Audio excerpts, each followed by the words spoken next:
ನಮಸ್ತೆ, welcome to Manju's kitchen. ಹೇಗಿದ್ದೀರಾ ಎಲ್ಲರೂ? ನಾನಿಲ್ಲಿ ದಾಲ್ ರೈಸ್ ಮಾಡಿದ್ದೀನಿ. ಉಪ್ಪಿನಕಾಯಿ, ಹಪ್ಪಳದ ಜೊತೆ ಇದನ್ನು ಸರ್ವ್ ಮಾಡಿದರೆ ತುಂಬ ಚೆನ್ನಾಗಿರುತ್ತೆ. 1 ಕಪ್ಪು ಚಿಕ್ಕ ಕಪ್ಪಲ್ಲಿ ಹಸಿ ಬಟಾಣಿ ತೊಗೊಂಡಿದ್ದೀನಿ. 1 ಕಪ್ಪು ಅಕ್ಕಿ ತೊಗೊಂಡಿದ್ದೀನಿ. ಅರ್ಧ ಕಪ್ಪು ಮಸೂರ್ ದಾಲು, ಮುಕ್ಕಾಲು ಕಪ್ಪು ಮಾಮೂಲಿ ಬೇಳೆ ತೊಗೊಂಡಿದ್ದೀನಿ. ಇಲ್ಲಿ ನಾನು ಈರುಳ್ಳಿ ಕಟ್ ಮಾಡಿಟ್ಟಿದ್ದೀನಿ, ಟೊಮೊಟೊ ಕಟ್ ಮಾಡಿಟ್ಕೊಂಡಿದ್ದೀನಿ, ಕ್ಯಾಪ್ಸಿಕಮ್ಮು ಮತ್ತು ಶುಂಠಿ ಇದನ್ನು ಹೆಚ್ಚಿಟ್ಕೊಂಡಿದ್ದೀನಿ, ಕೊತ್ತಂಬರಿ ಸೊಪ್ಪು, ಬೆಳ್ಳುಳ್ಳಿ ಬಿಡಿಸಿಟ್ಕೊಂಡಿದ್ದೀನಿ. ಇವಾಗ ನಾನು ಸ್ಟವ್ ಮೇಲೆ ಒಂದು ಕುಕ್ಕರ್ ಇಟ್ಕೊಂಡು 3 ಟೇಬಲ್ ಸ್ಪೂನಷ್ಟು ತುಪ್ಪ ಹಾಕ್ಕೊಂಡಿದ್ದೀನಿ. ನಾನು ಸೌಟಲ್ಲೇ ಹಾಕಿದ್ದೀನಿ. ತುಪ್ಪ ಹಾಕ್ಕೊಂಡಿದ್ದೀನಿ. ತುಪ್ಪ ಸ್ವಲ್ಪ ಕಾದ್ಮೇಲೆ ಸಾಸಿವೆ 1 ಟೇಬಲ್ ಸ್ಪೂನು, ಜೀರಿಗೆ 1 ಟೇಬಲ್ ಸ್ಪೂನು ಹಾಕ್ಕೋಬೇಕು ಇದಕ್ಕೆ. ಇವಾಗ ನಾನು ಸಾಸಿವೆ ಹಾಕಿದ್ದೀನಿ. ಸಾಸಿವೆ ಸ್ವಲ್ಪ ಸಿಡಿದ್ಮೇಲೆ ಜೀರಿಗೆ ಹಾಕ್ಕೊಂಡು, ಜೀರಿಗೆನ ಫ್ಲೇವರ್ ಬಂದಮೇಲೆ ಇವಾಗ ನಾನು ಮೆಣಸಿನ್ಕಾಯಿ ಹಾಕ್ಕೊಂಡಿದ್ದೀನಿ. ಮೆಣಸಿನ್ಕಾಯಿ ಒಗ್ಗರಣೆಗೆ ಚೆನ್ನಾಗಿರುತ್ತೆ ಅಂತ. ಇವಾಗ ನಾನು ಹೆಚ್ಚಿಟ್ಕೊಂಡಿರೋ ಬೆಳ್ಳುಳ್ಳಿನ ಸೇರಿಸ್ಕೊಂಡಿದ್ದೀನಿ. ನಾನು ಕ್ಯಾಪ್ಸಿಕಮ್ ಮತ್ತು ಶುಂಠಿ ಮತ್ತು ಹಸಿರು ಮೆಣಸಿನ್ಕಾಯಿ 3 ಚಾಪರಲ್ಲಿ ಹಾಕಿ ಚಾಪ್ ಮಾಡಿಟ್ಟಿದ್ದೆ. ಅದನ್ನು ಕೂಡ ಸೇರಿಸ್ಕೊಂಡಿದ್ದೀನಿ. ನಾನು ಹಸಿಮೆಣಸಿನ್ಕಾಯಿ 3 ಸೇರಿಸಿದ್ದೀನಿ. ಕ್ಯಾಪ್ಸಿಕಮ್ 1 ಹಾಕ್ಕೊಂಡಿದ್ದೀನಿ. 1 ಇಂಚು ಶುಂಠಿ ಹಾಕ್ಕೊಂಡು ಚಾಪ್ ಮಾಡಿದ್ದೆ. ಖಾರ ಸ್ವಲ್ಪ ಕಡಿಮೆ ಹಾಕ್ತೀನಿ, ಕಾರಣ ನನ್ನ ಮಗ ತಿಂತಾನೆ. ಸೊ ಹಂಗಾಗಿ ಖಾರ ಕಮ್ಮಿ ಯೂಸ್ ಮಾಡಿದ್ದೀನಿ. ಇವಾಗ ತುಪ್ಪ ಯೂಸ್ ಮಾಡಿರೋದ್ರಿಂದ ಖಾರ ಏನು ಬರಲ್ಲ. ಇವಾಗ ಕಟ್ ಮಾಡಿ ಇಟ್ಕೊಂಡಿರೋ ಈರುಳ್ಳಿನ ಹಾಕಿ ಈರುಳ್ಳಿನ ಚೆನ್ನಾಗಿ ಬಾಡಿಸ್ಕೋಬೇಕು. ಈ ದಾಲ್ ರೈಸ್ ಸೂಪರಾಗಿರುತ್ತೆ. ನಮಗೆ ಟೈಮ್ ಇಲ್ಲದೆ ಇದ್ದಾಗ ಈಸಿಯಾಗಿ ಮಾಡ್ಕೊಳ್ಳೋವಂಥದ್ದು. 10ರಿಂದ 15 ನಿಮಿಷಕ್ಕೆ ದಾಲ್ ರೈಸ್ ರೆಡಿ ಆಗುತ್ತೆ. ಇವಾಗ ನಾನು ಕಟ್ ಮಾಡಿ ಇಟ್ಕೊಂಡು ಟೊಮೊಟೊ ಸೇರಿಸಿದ್ದೀನಿ. ನಾನು 4 ಟೊಮೊಟೊ ಕಟ್ ಮಾಡಿದ್ದೀನಿ. ಇದಕ್ಕೆ ಸ್ವಲ್ಪ ಹುಳಿ ಖಾರ ಎಲ್ಲ ಇದ್ದರೆ ಚೆಂದ ಈ ಚಳಿ ಟೈಮಲ್ಲಿ.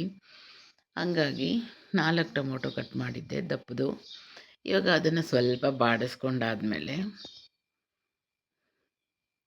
ಉಪ್ಪು ಹಾಕಿದ್ದೀನಿ, ಬೇಗ ಬಾಡುತ್ತೆ ಅಂತ. ಇದಕ್ಕೇನು ರುಬ್ಬ ಆಗಿರಲ್ಲ, ಕೆಲಸನೂ ಇದು ಮಾಡೋಕ್ಕಾಗಲ್ಲ. ಅನ್ನ ಸಾಂಬಾರು ಇದೆಲ್ಲ ಮಾಡಿದಾಗ ಉಳ್ಕೊಂಬಿಡುತ್ತೆ, ತಿನ್ನೋಕ್ಕೆ ಕಷ್ಟ ಆಗುತ್ತೆ. ಹಂಗಾಗಿ ನಾನು ಈ ಥರ ದಾಲ್ ರೈಸ್ ಇದನ್ನೆಲ್ಲ ಮಾಡ್ಕೋತೀನಿ, ಟೈಮು ಕರೆಕ್ಟಾಗಿ ಆಗುತ್ತೆ.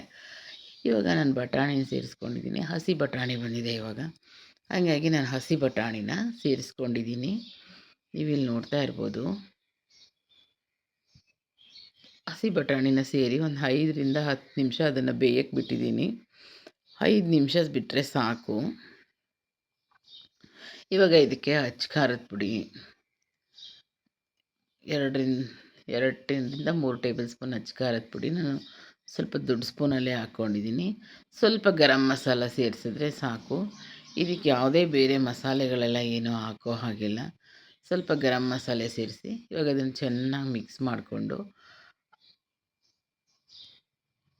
ಮಾಡ್ಕೋಬೇಕು.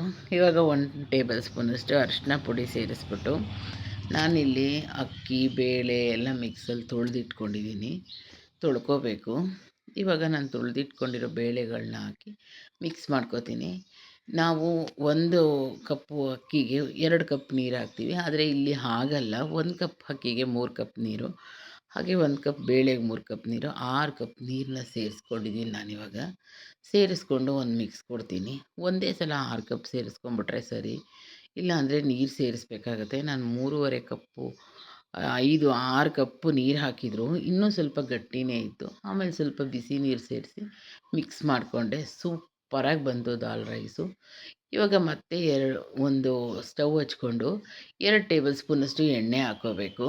ಯಾಕೆ ಇದು ಅಂದರೆ ಇದು ಕಲ್ಲರ್ಗೆ ಸೂಪರಾಗಿರುತ್ತೆ. ಇದು ಕಲರಲ್ಲ, 2 ಟೇಬಲ್ ಸ್ಪೂನ್ ತುಪ್ಪ ಹಾಕ್ಕೊಂಡು ಅದಕ್ಕೆ ಕಾಶ್ಮೀರಿ ರೆಡ್ ಚಿಲ್ಲಿ ಪೌಡ್ರನ್ನ ಹಾಕಿ ಕಾಯಿಸ್ಕೊಂಡು ಅದನ್ನು ರೈಸ್ ಮೇಲೆ ಹಾಕಿ ಇವಾಗ ಕಂಟೆನ್ಸಷ್ಟು ಉಪ್ಪು ಎಲ್ಲ ರೆಡಿ ಮಾಡಿದ್ದೀನಿ. ಸೂಪರಾಗಿ ಬಂದಿತ್ತು. ಒಂದು ಸಲ ಟ್ರೈ ಮಾಡಿ. ನನ್ನ ಚಾನಲಲ್ಲಿ ದಾಲ್ ರೈಸು ಪ್ರತಿಯೊಂದು ಹಾಕಕ್ಕೆ ಟ್ರೈ ಮಾಡ್ತೀನಿ. Thank you for watching. Subscribe ಮಾಡ್ಕೊಳ್ಳಿ.